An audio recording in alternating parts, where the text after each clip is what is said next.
yang sudah haji mudah-mudahan bisa berangkat lagi. Yang belum haji mudah-mudahan bisa dan bisa umrah berkali-kali. Amin ya rabbal alamin. Walaupun Rasulullah sendiri sebelum diwajibkan haji di Mekah itu hanya berhaji 2 kali sebelum diwajibkan, sesuai dengan yang disyariatkan zaman Nabi Ibrahim. Kemudian sesudah diwajibkan, ada riwayat tahun ke-5, ada riwayat tahun ke-6, ada riwayat tahun ke-9. Setelah diwajibkan haji, Nabi hanya berhaji sekali tahun ke-10 Hijriah. Sedangkan umrahnya 4 kali. Tahun ke-6 sampai di Hudaybiyah tidak bisa melanjutkan. Kemudian menyembelih kambing dan tahallul. Tahun ke-7 umrah qadha, qadhanya tahun ke-6. Kemudian tahun ke-9 ketika selesai dari perang Hunain mengambil miqat di Jirona. Kemudian yang keempat umrah bersama haji. Hanya itu. Orang Indonesia ada yang umrah sampai 20 kali. 25 kali. Badannya suki-suki. Masya Allah, luar biasa. Dan itu menunjukkan bahwa orang Indonesia itu semangatnya untuk beribadah kepada Allah luar biasa. Orang Saudi sendiri biasanya kalau musim haji banyak ramai tamu dari mana-mana, mereka tidak bisa haji, mereka malah pergi keluar. Ada yang ke Indonesia, ada yang ke negara-negara lain. Halo?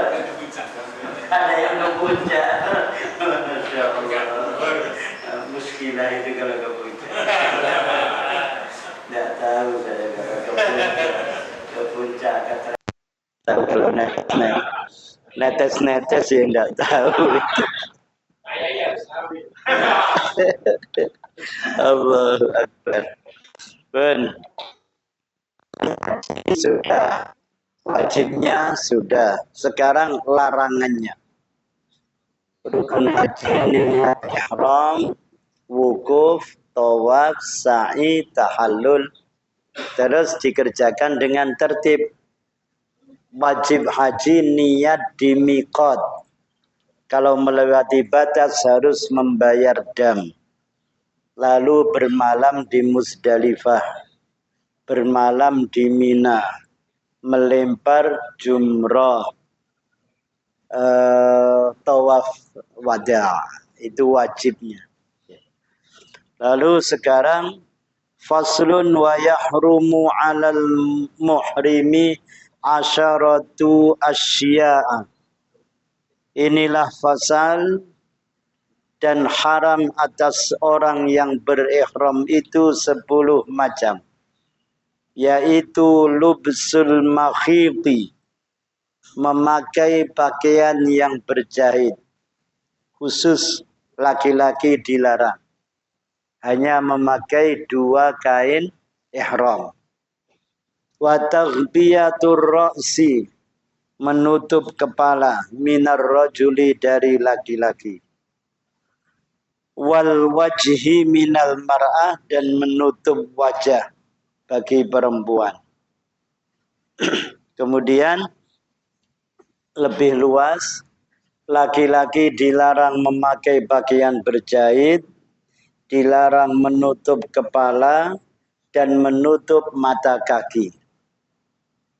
Perempuan dilarang menutup wajah dan menutup telapak tangan.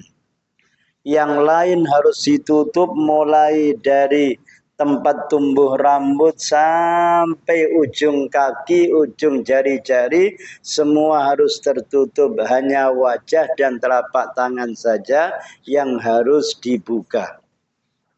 Tapi nanti panjenengan kalau sampai sana pada waktu umroh, ada perempuan-perempuan Arab yang menutup wajah ketika tawaf. Pertama, untuk tawaf sunnah, bukan tawaf haji, bukan tawaf umroh, tidak apa-apa menutup wajah. Sedangkan untuk tawaf umroh dan haji seharusnya membuka wajah, hanya saja kalau dikhawatirkan menimbulkan fitnah dengan terbukanya wajah perempuan, banyak laki-laki yang memandangnya, maka tidak apa-apa perempuan menutup seperti yang pernah dilakukan oleh Sayyidah Aisyah radhiyallahu anha, istri Nabi sendiri.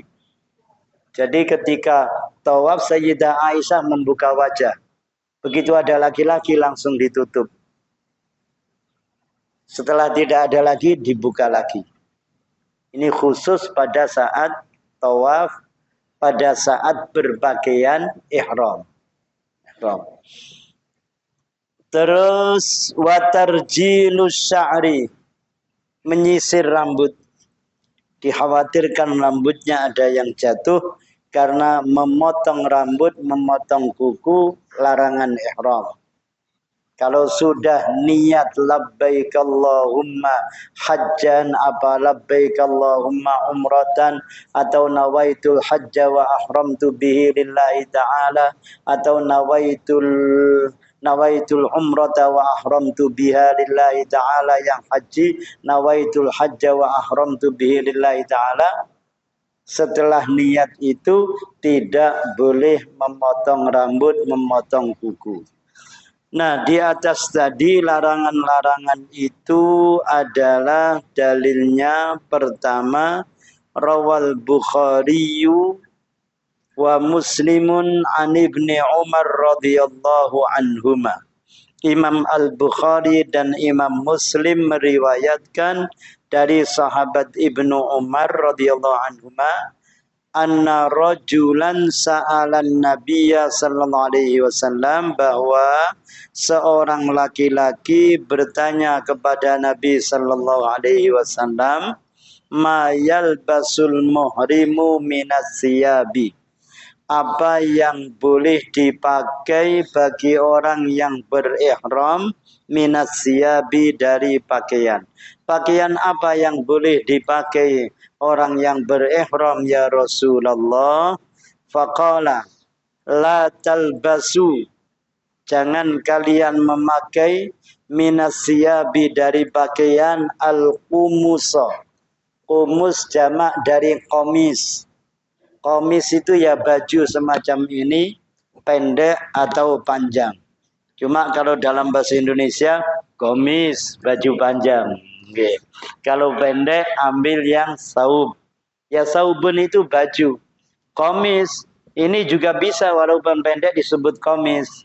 Cuma lebih banyak qamis itu yang panjang. Tidak boleh memakai baju.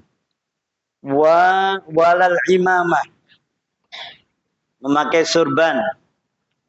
Ketika sedang ihram memakai surban tidak boleh. Walas sarawilat, sarawilat, serual, nah, celana. Bahasa Jawa ini kan sual, sual, sirwal, sarawilat. Sarawil dari bahasa Arab, ya, memakai sual, pendek maupun panjang, ya, celana atau celana dalam, ya, tidak boleh. Walal baronis, al baronis itu jaket, baju yang langsung sambung dengan penutup kepala. Jaket napa niku? Baju napa? Langsung ada penutup kepalanya. Itu burnus, jamaknya baronis. Nah, tidak boleh itu. Walal khifaf, tidak memakai sepatu. Di hadis yang lain, kalau tidak menemukan sandal kecuali sepatu, hendaklah kamu potong yang menutup mata kaki. Berarti mata kaki tidak boleh ditutup dengan kaos kaki, sepatu. Jadi harus dilepas begitu. Yeah. Illa ahadun, nah ini illa ahadun, kecuali seseorang la yajidun na'laini, yang tidak mendapatkan kedua sandal, fayal basul khuffaini, lalu dia memakai falyal bas al khuffaini, maka hendaklah memakai dua sepatu, wal yaqta'huma asfala minal ka'baini, dan hendaklah memotong keduanya sampai di bawah mata kaki. Mari tuku sepatu wapi no Indonesia digawe haji nego kono berpakaian ihram, niat ihram ya harus dipotong. Wah, iki regane larang sepatu Itali harus dipotong nggih. Aduh, makanya lebih enak pergi haji itu memakai sandal jepit. Aman sudah. Berangkat sampai pulang, nah tidak usah pakai sepatu yang model-model. Engkau lu harus diseleh yang akan diletakkan. Siap saja sandal 3, 4, 6 di dalam koper. Nanti kalau di sana hilang, tinggal pakai lagi satunya dan seterusnya. Sebenarnya tidak ada yang mencuri. Tapi kadangkala orang itu menaruh di depan pintu Masjidil Haram karena ada sandal lain diletakkan, langsung diletakkan di situ. Begitu datang petugas kebersihan ya langsung diambil, dibuang. Nggih. Ada lagi yang menaruh di loker, keluarnya lupa. Tadi nomor berapa, akun dan seterusnya itu. Nah, biasanya salah hilangnya karena itu. Wala talbasu minasya bima massahu za'faran aw warsun. Jangan kalian memakai pakaian yang kena minyak za'faran atau minyak wars. Ini nama minyak wangi. Ya, minyak wangi banyak sekali namanya apalagi sekarang. Minyak wangi apa saja. Pokok memakai parfum semuanya dilarang. Bentuknya apa saja. Sabun, bedak, minyak, dan lain-lain. Yang perempuan pakai itu banyak sekali. Pokok semuanya dilarang ketika sudah niat umroh atau niat haji. Sudah niat ihram umroh atau ihram haji. Nah, itu dalilnya riwayat Al-Imam Al-Bukhari dan Al-Imam Muslim. Ini ada penjelasan. Wa talbasul mar'atu ma aradat minas siyabil mukhayyadati wa ghairiha wa la tadhharu wa la tuzhiru ma adal wajha wal kaffain wa in khashiyal fitnata sataradha wa fadat. Perempuan boleh memakai pakaian yang berjahit dan yang lain-lain dan tidak menampakkan kecuali wajah dan kedua telapak tangannya. Tidak menampakkan kecuali wajah dan telapak tangannya, maka semuanya harus tertutup rapat. Wa in khasyatil fitnah, kalau dia khawatir adanya fitnah, sataradha wa fadat, dia menutup wajah boleh, wa fadat, dan membayar fidyah. Membayar fidyah. Nah, fidyah itu sama dengan dam, tapi dam yang kecil. Contoh, dam yang ringan. Contoh, rambut sengaja ditarik cuma 1. Itu fidyahnya 1 mud. 1 mud kurang lebih 7 on makanan pokok. Kalau di sini ya beras. Kalau di sana sekarang orang sana makanannya juga sudah campur-campur. Okay. Nasi mandi. Beras yang dari Pakistan. Harganya lebih mahal, kan? Harganya lebih mahal. Ya pokok kira-kira 7 on. Okay. Itu kalau terpaksa harus menutup wajah. Kemudian larangan lagi wa halquhu, mencukur rambut, wa taqlimul adzafir, memotong kuku, wa tibu, memakai minyak wangi, wa qatlus saidi, dan membunuh binatang buruan, wa aqdun nikah, dan akad nikah, wal wat'u, dan berhubungan suami istri, wal mubasyaratu bisyahwatin, dan bertemu kulit dengan syahwat. Itu larangan bagi orang yang berihram. Semuanya di sini ditulis ada asyaratun. Biasanya sampai 12. Kalau dirinci semuanya sampai 12. Karena tadi yang menutup mata kaki tidak disebutkan, tapi di hadisnya muncul. Maka sudah 11 dengan itu. Lalu apa tambahannya? Jadi laki-laki dilarang menutup kepala, menutup mata kaki, memakai pakaian yang berjahit. Itu sudah 3. Tadi hanya disebutkan 1. 2, menutup kepala dengan memakai pakaian berjahit. Perempuan dilarang menutup wajah, menutup telapak tangan. Laki-laki dan perempuan dilarang memotong rambut, memotong kuku. Akad nikah, berburu binatang buruan, memotong tanaman tanah haram, berjumbu rayu, berhubungan suami istri. Nah, ini semua larangan ketika sedang berihram. Kalau ihramnya selesai, halalan thayyibah. Okay.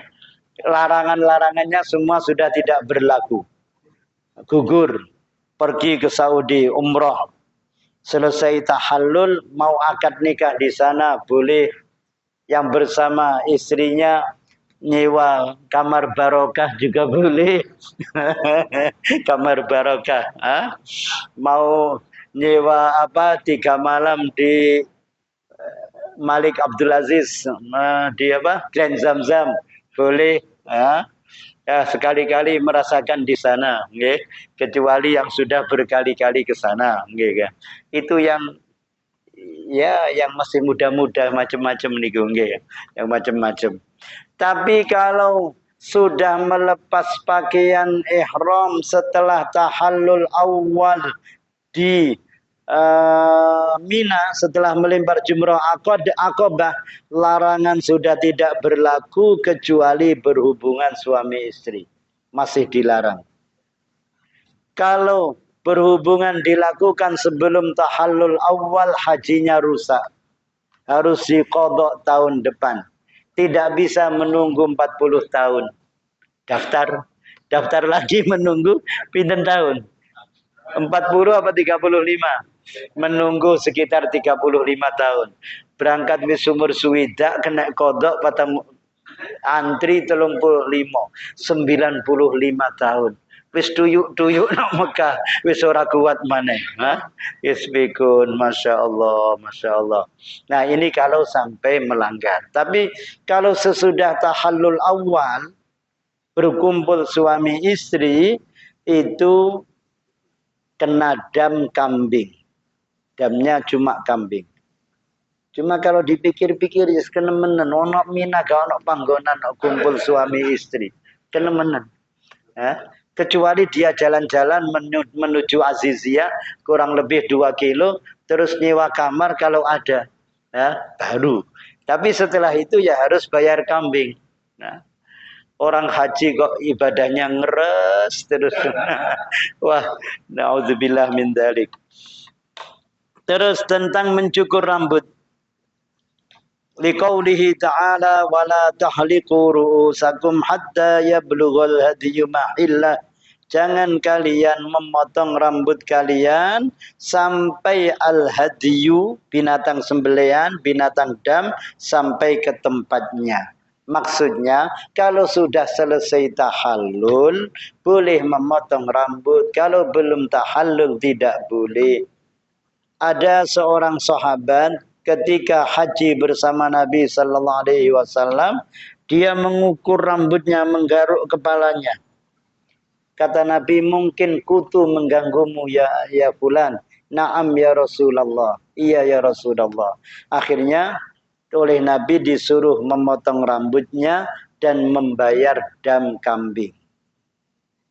Karena sudah niat memotong rambut, membayar dam kambing. Nah, kenapa dia kok sampai seperti itu? Apa sahabat Nabi itu kotoran? Tidak.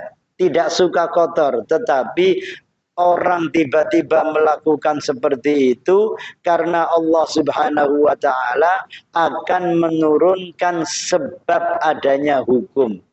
Andaikan tidak terjadi pada sahabat itu, orang kan tidak ada yang mengetahui. Tiba-tiba kok ya kepalanya gatal. Terus Sudah, kamu bayar dam, kambing, kamu cukur rambutmu. Damnya satu di antara tiga, bukan kambing. Damnya satu di antara tiga, bisa dipilih. Nah, di ayatnya di surat Al-Baqarah, wala tahliqu ru'usakum hatta yablughal hadyu mahillah faman kana minkum maridan aw ala safarin faman kana minkum maridan aw bihi adan min ra'sihi fa fidyatum min siyamin aw sadaqatin aw nusuk. Au kata Al-Qur'annya. Fa fidyatum min siyamin au itu atau berarti boleh pilih. Min siyamin au sadaqatin au nusuk. Berarti apa damnya? Damnya boleh puasa 3 hari atau memberi makan 6 orang miskin masing-masing setengah sok. Setengah sok, setengahnya zakat fitrah. Berarti memberi makan 3 kali zakat fitrah untuk orang 6. Atau nusuk menyembelih kambing. Ini dam yang ini untuk pelanggaran apa saja nanti saya sebutkan. Nanti saya sebutkan. Wa taqlimul adhafir, memotong kuku. Memotong kuku termasuk sama dengan memotong rambut, qiyasan ala sya'ri, dikiaskan ke rambut. Wal hajju as'asu al-aghbar kama jaa fil khabar. Orang yang sedang berhaji itu as'as. As'as itu rambutnya kusut. Aghbaru, berdebu, sebagaimana disebutkan di dalam hadis. Di sini tidak disebutkan, dulu sudah disebutkan di awal atau ketika wukuf di Arafah. Jadi ceritanya begini, para jamaah haji ketika mereka semua berada di Arafah, Allah Subhanahu wa taala mengumumkan kepada seluruh malaikat bahwa ishhadu anni qad ghafartu lahum. Saksikan wahai para malaikat, aku telah memberi ampun kepada mereka yang di Arafah ini. Akhirnya malaikat ada yang mengatakan, ya Allah, fulan qad zana, fulan qad sarak, fulan pernah berzina, fulan pernah mencuri, pokok yang orang pernah melakukan dosa besar oleh malaikat disebutkan. Kata Allah, ishhadu anni qad ghafartu lahum. Saksikan aku telah memberi ampun kepada mereka semua. Jadi orang kalau sudah ada di Arafah, wukuf, khusyuk, berdoa, bermunajat mulai zuhur sampai sore bahkan sampai malam, itu semua dosanya bersih. Keluar dari Arafah sudah diampuni dosanya. Nah, tapi ya ada saja. Cuma saya tidak menyebutkan kejelekan orang. Biasanya kalau orang itu punya dosa besar dan tidak bertobat, ya ketika di Arafah entah tiba-tiba dia stres, tiba-tiba dia gila, tiba-tiba hilang dan seterusnya. Karena semua yang di Arafah sudah diampuni dosanya oleh Allah Subhanahu wa taala. Kok di sana bisa benar-benar berdoa khusyuk? Ya alhamdulillah. Berarti Allah menerima taubatnya. Taubatan nasuha. Cerita yang jelek-jelek banyak tapi tidak baik untuk diceritakan.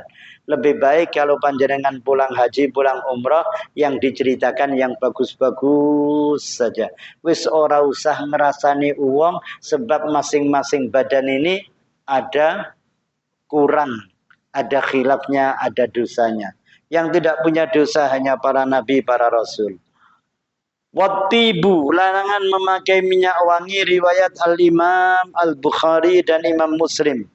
Dari sahabat Ibnu Abbas radhiyallahu anhuma, qala berkata, Ibnu Abbas berkata, waqasat bi rajulin muhrimin naqatuhu faqatalathu. Ada seorang laki-laki yang sedang berihram, dia dijatuhkan oleh untanya. Ya mungkin ketika lagi naik lalu untanya lompat-lompat atau bagaimana, joget nih. Kaget. Untanya kaget atau tiba-tiba dia jatuh. Setelah itu kena injak ontanya, meninggal. Faqatalathu. Fa'ata bihi Rasulullah sallallahu alaihi wasallam faqala, lalu fa'utiya bihi Rasulullah sallallahu alaihi wasallam, lalu orang itu didatangkan ke hadapan Rasulullah sallallahu alaihi wasallam. Apa jawab Nabi? Qal ihsiluhu wa kaffinuhu wa la tughattu ra'suhu wa la tuqarribuhu tiban fa innahu yub'asu yuhillu wa fi riwayatin mulabbiyan. Mandikan dia, kafankan dia, jangan kalian menutup kepalanya, jangan kalian mendekatkan wewangian parfum minyak wangi kepadanya, karena dia akan dibangkitkan nanti pada hari kiamat, dibangkitkan dari kubur, dibangkitkan pada hari kiamat dalam keadaan yuhillu atau mulabbiyan. Dibangunkan malaikat mungkar nakir, labbaik Allahumma labbaik, labbaik la syarika laka labbaik. Kata mungkar nakir, swarga. Ora usah angel-angel. Dibangunkan langsung labbaik Allahumma labbaik. Ya sudah, meninggal husnul khatimah. Dan banyak kan yang meninggal di Arafah, nggih. Yang meninggal di Arafah ada, yang meninggal di Mina ada, yang meninggal ketika sedang tawaf juga ada. Namanya manusia banyak. Masya Allah, husnul khatimah. Kalau ketika sedang berpakaian ihram meninggalnya cuma dimandikan, dikafankan, kemudian sholat atas jenazah, kepalanya tidak usah ditutup, dan kain pakaian ihramnya ya dengan kafannya dengan kain ihramnya itu cukup. Masya Allah, itu kemuliaan yang luar biasa. Orang meninggal dalam keadaan membaca talbiyah, dalam keadaan berihram. Seperti ini sahabat. Dulu ada juga ketika masih tawaf, saya diberitahu oleh almarhum Bapak Bambang Banu, kan kali jenengan di UM, tahun 2004 waktu tsunami haji bersama saya. Terus ada kiai di Malang, tapi saya tidak kenal beliau, saya tidak hafal namanya. Kiai siapa meninggal? Kiai fulan meninggal. Wonten pundi? Di tempat sa'i. Di tempat sa'i. Jadi sedang sa'i tiba-tiba jatuh meninggal. Ya Allah mengambilnya. Ya, subhanallah, subhanallah. Luar biasa husnul khatimah. Husnul khatimah nggih. Terus masuk niku Bahyai Maimun Zubair, kan? Bahyai Maimun Zubair juga meninggal di sana. Apa sedang berpakaian ihram, apa belum? Wallahu alam. Yang jelas pada waktu itu belum wukuf. Kalau beliau mengambil haji ifrad, ya sudah berpakaian ihram. Kalau mengambil haji tamattu, ya kemungkinan sudah tahallul. Terus waqatlus sayd, membunuh binatang buruan. Beli kambing di Mina, tiba-tiba lepas, setelah itu dikejar-kejar padahal sedang berpakaian ihram. Wah, kena dam. Wis tuku kambing kanggo dam, kena dam maneh. Nggih, damnya double. Wa aqdun nikah, akad nikah. Akad nikah, sedang berpakaian ihram, akad nikah. Kalau sudah tahallul tidak apa-apa. Banyak kan orang Indonesia nikah di Masjidil Haram, nikah di Masjid Nabawi. Biasanya di Saudi itu orang berapa itu? Orang 5 apa 10 berkumpul itu tidak boleh. Saking takutnya kerajaan. Takut ada rakyat yang berontak. Tidak boleh kumpul 10 orang. Batasnya 5 orang atau berapa? Waktu itu ada teman yang bercerita, ini ada jamaah setelah umrah mau akad nikah. Subhanallah, begitu selesai umrah semuanya ke masjid berkumpul.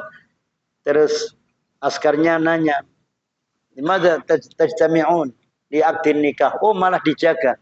Oleh askarnya malah dijaga. Ketika jadi kumpul orang banyak tapi untuk akad nikah. Boleh untuk akad nikah. Nah, untuk akad nikah ketika sedang berihram ini nikahnya tidak sah, pelakunya berdosa, tapi tidak harus membayar dam. Tidak ada damnya. Tapi berdosa. Umrohnya sah. Akad nikahnya tidak sah. Pelakunya berdosa. Ini akdun nikah rawa Muslimun. Imam Muslim meriwayatkan. An Utsman ibni Affan radhiyallahu anhu qala Rasulullah sallallahu alaihi wasallam la yankihul muhrimu wa la yunkahu. Orang yang sedang berihram tidak menikahkan dan tidak dinikahkan.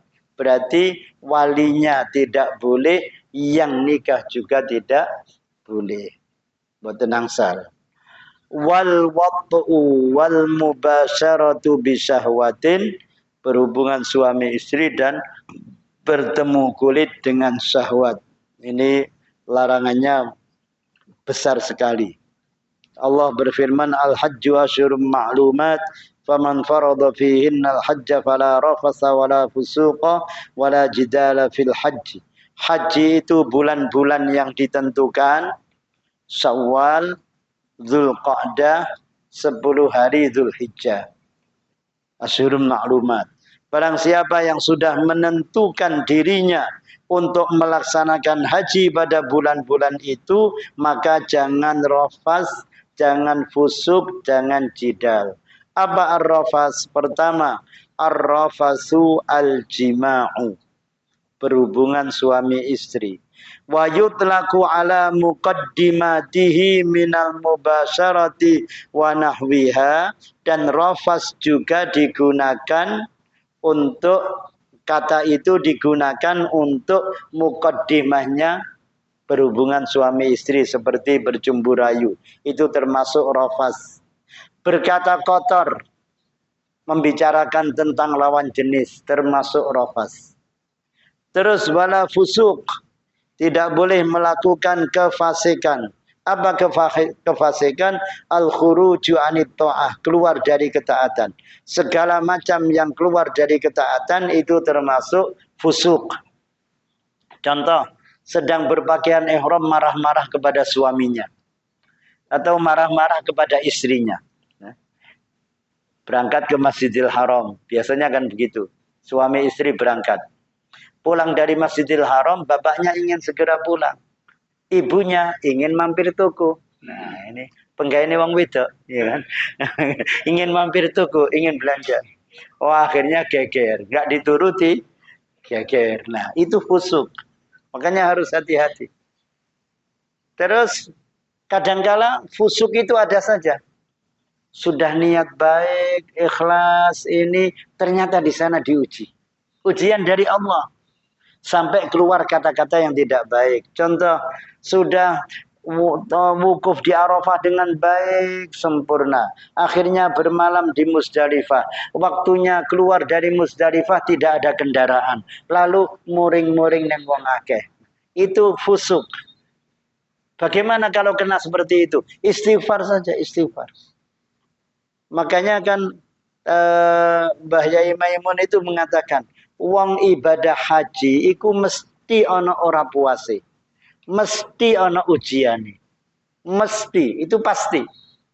Marah-marah ini itu. Nah, itu jangan sampai dituruti. Kalau dituruti marahnya itu termasuk fusuk, kefasikan.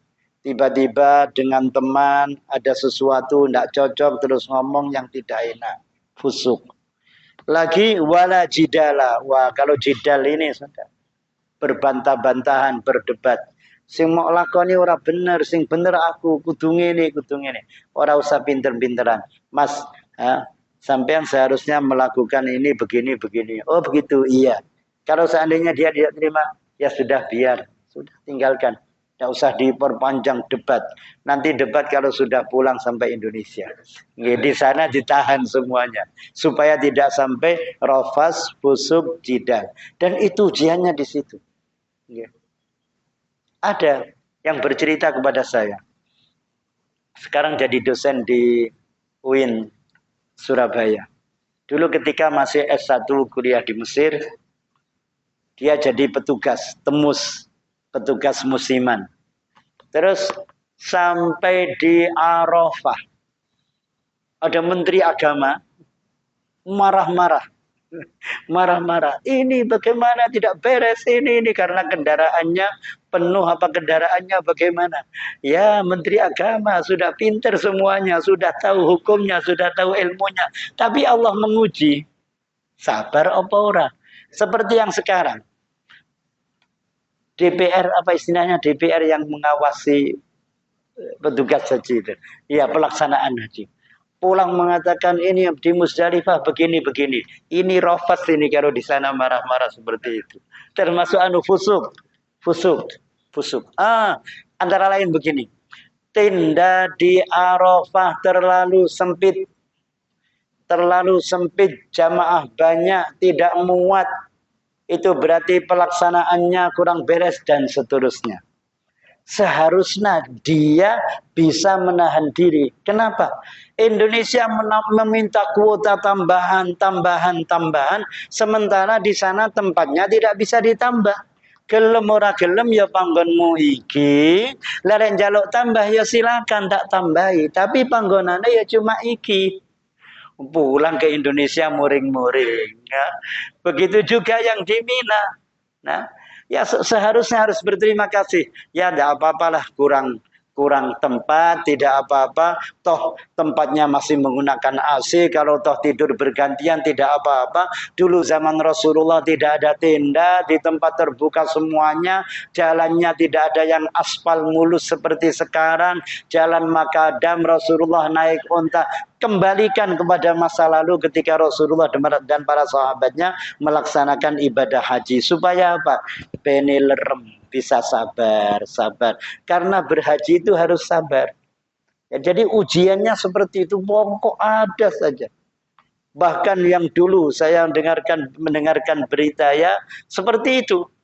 DPR datang ke sana, pulang duluan. Setelah itu mengatakan bahwasanya pemerintah Saudi tidak siap menerima tamu yang banyak. Di Musdalifah tidak ada tenda, tidak ada karpet, tempatnya kotor. Wah, sudah ngomong macam-macam. Loh, dulu di Musdalifah ya memang di tempat terbuka. Tidak ada karpet. Sekarang ada karpetnya. Tapi apa terbuka apa tidak? Saya kira masih. Terbuka semuanya. Zaman Rasulullah kita kembalikan. Zaman Rasulullah dulu bagaimana? Ya naik unta. Turun ya paling menggunakan tikar. Tikarnya dari pelepah kurma. Itu pun para sahabat sudah bersyukur banyak kepada Allah Subhanahu wa taala. Nah, kenapa orang sekarang sudah dapat fasilitas ini itu masih bagaimana ini, bagaimana itu? Salah dewe njaluk tambah akeh. Saya di Indonesia bilang gitu. Nggih. Nggih. Contohnya bahwa kuota kan terbatas, tapi di sana ternyata banyak yang tanpa izin ke haji, hukumnya bagaimana?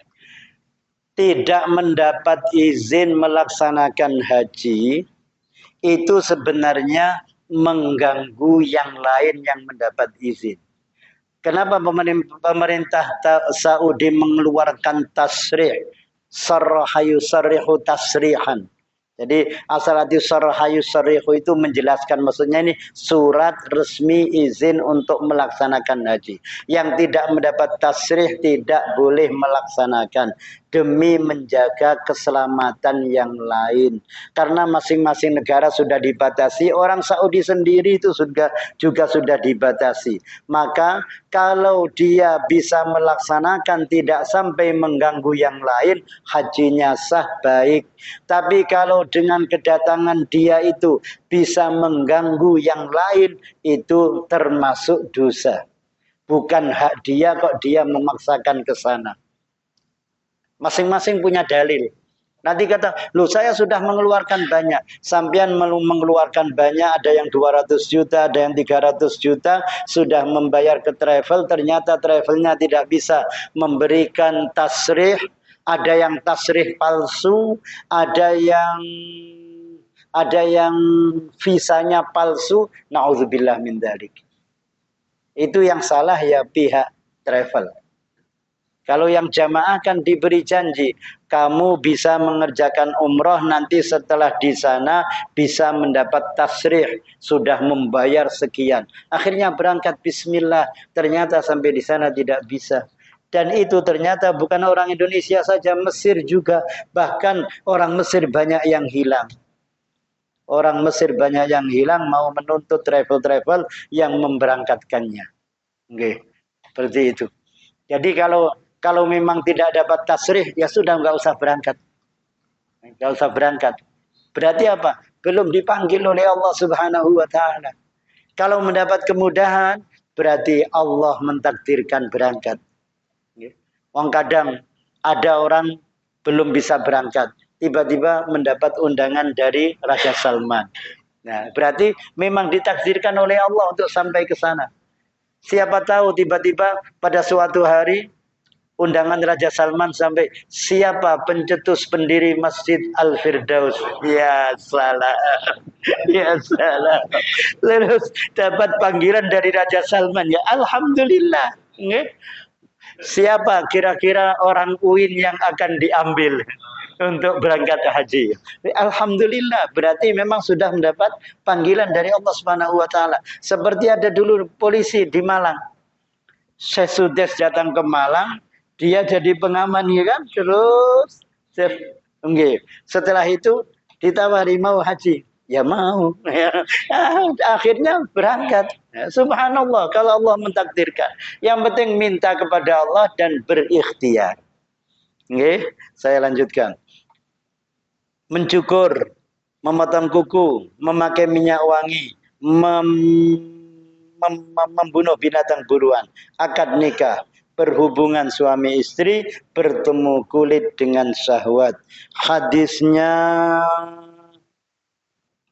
Hadisnya yang ke akdun nikah sudah, yang berhubungan suami istri sudah jelas.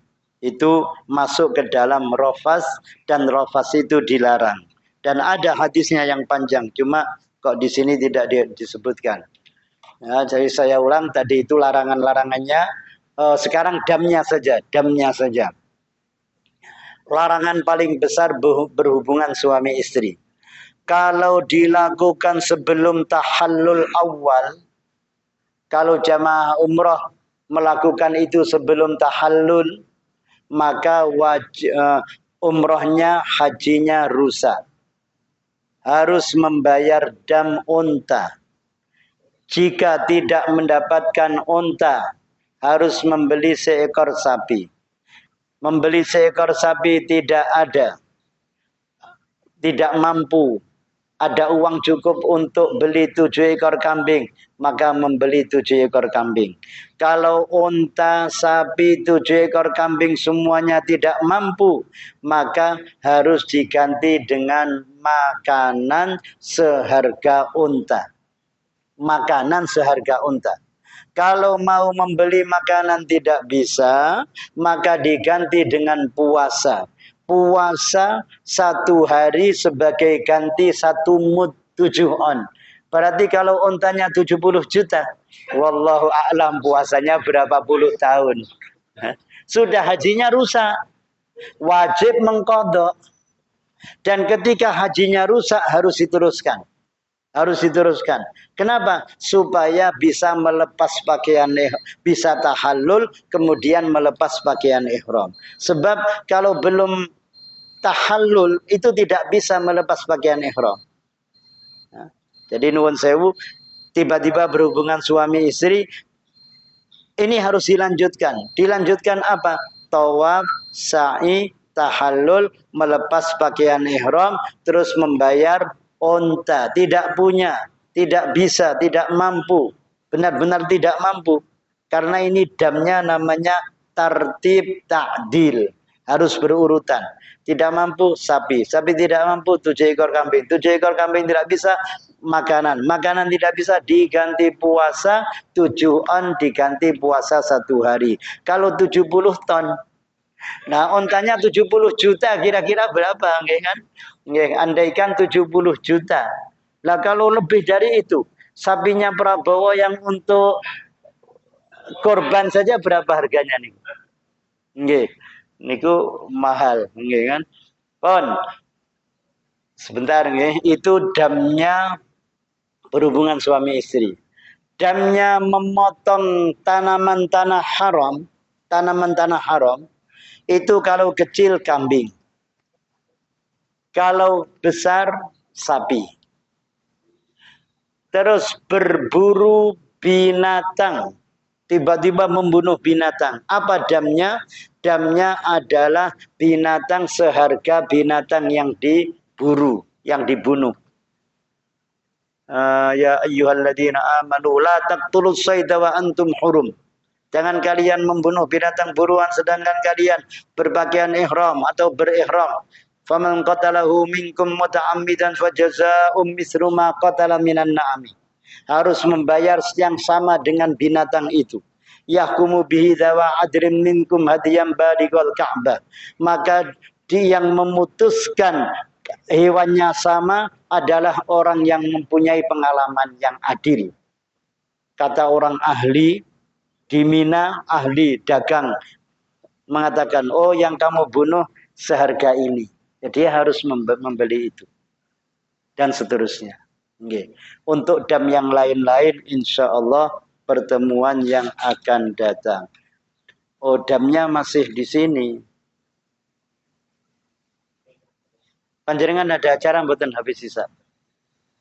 Saya tambah sedikit. Kurang berapa menit? Oh, belum. Dalam?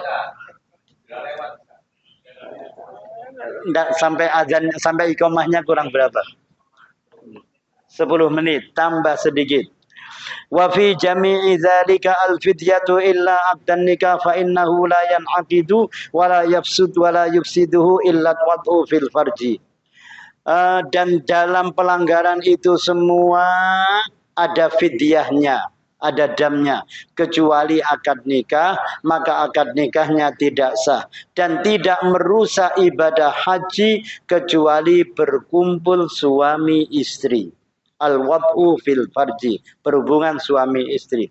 Wala yakhruju minhu bil fasad, dan tidak rusak. Jadi kalau orang sudah sedang mengerjakan haji, sudah niat ihram, tiba-tiba memotong kuku, memotong rambut, memakai minyak wangi, itu tidak rusak ibadahnya. Yang merusak ibadahnya hanya berkumpul suami istri. Wa man fatahu wulqufu bi Arafata tahallala bi amali umratin. Kalau orang terlewatkan wukuf di Arafah, luput tidak sampai wukuf di Arafah, maka dia karena sudah niat harus bertahallul melanjutkan ibadah umrah. Berangkat dari Mekah, sudah niat. Sudah sholat sunnah ihram, berpakaian ihram, labbaik Allahumma hajjan atau nawaitul hajja wa ahramtu bihi lillahi ta'ala, baca talbiyah, mau masuk Arafah tidak bisa karena macet, karena ada askar, pemeriksaan dan lain-lain, tiba-tiba bisa sampai ke Arafah, sudah waktu subuh, maka wukufnya tidak dihitung. Kalau masuk Arafah masih jam 12 malam, masih dapat wukuf. Masih dapat. Kalau sudah subuh, betul. Nah, tapi karena dia sudah niat haji, dia harus melanjutkan umroh. Ke Mekah, tawaf, sa'i, tahallul. Berarti ibadahnya bukan ibadah haji, tapi ibadah umroh. Yeah. Wa alaihil qada, dan dia harus qada. Karena dulu sudah terlanjur niat haji. Wal hadiyu, dan harus membayar dam. Wa man taraka ruknan lam yahilla min ihramihi hatta ya'tiya bihi. Barang siapa yang meninggalkan satu rukun, dia tidak boleh tahallul dari ihramnya sampai melakukan rukun itu. Wa man taraka wajiban lazimahud dam, siapa yang meninggalkan wajib haji harus membayar dam. Wa man taraka sunnatan lam yalzamhu bitarkiha syai'un, barang siapa yang meninggalkan sunnah haji tidak wajib membayar apa-apa. Jadi ngeten, tadi ada wajib, ada rukun, ada sunnah. Yang meninggalkan rukun haji Dia belum boleh tahallul kalau belum melakukannya. Kalau yang meninggalkan wajib harus membayar dam. Yang meninggalkan sunnah tidak wajib apa-apa. Contoh, membaca talbiyah tidak bisa. Padahal talbiyah sunnah. Tidak wajib apa-apa. Pulang ya dipanggil Pak Haji. Walaupun membaca talbiyah betul sakit. Nah, insya Allah pertemuan yang akan datang tentang dam. Nggih. Wallahu a'lam bishawab. Kita tutup dengan kafaratul majlis. Subhanakallahumma wa bihamdika asyhadu an la ilaha illa anta astaghfiruka wa atubu ilaik. Wassalamualaikum warahmatullahi wabarakatuh.